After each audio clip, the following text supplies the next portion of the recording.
L'autre question, comment savoir qu'on a péché contre le Saint-Esprit? Dans Matthieu chapitre 12, on voit plusieurs fois où quand Jésus parle du Saint-Esprit dans Jean 14, dans Jean 15, dans Jean chapitre 16. Le Saint-Esprit est là pour nous convaincre du péché, qui va nous diriger dans toute la vérité. Ça c'est le premier point. Quand on pêche contre le Saint-Esprit, c'est lorsqu'on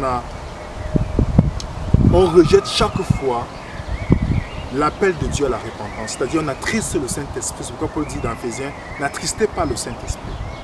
On peut aussi pécher contre le Saint-Esprit, comme exemple qu'on a dans Matthieu chapitre 12, où ce qui vient de Dieu, on attribue ça à Satan. Quand Jésus a fait le miracle, ils ont dit, ah, ça vient de Belzébuth. Je dis, tout péché vous sera pardonné, mais le blasphème contre le Saint-Esprit ne sera pas pardonné. Donc il y a deux cas. Mais comment savoir qu'on a péché contre le Saint-Esprit?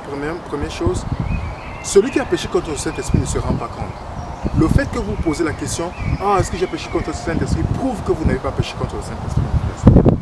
Parce que celui qui l'a fait ne se rend même pas compte. Il ne se rendra même pas compte qu'il a péché contre le Saint-Esprit. Donc, ce qui est plus important pour nous dans ce moment, c'est ne jamais attrister le Saint-Esprit. De persévérer dans un péché chaque fois. Finalement, on rejette l'appel de l'Esprit de Dieu. À un moment donné, on va ressentir qu'on est confortable dans ce péché.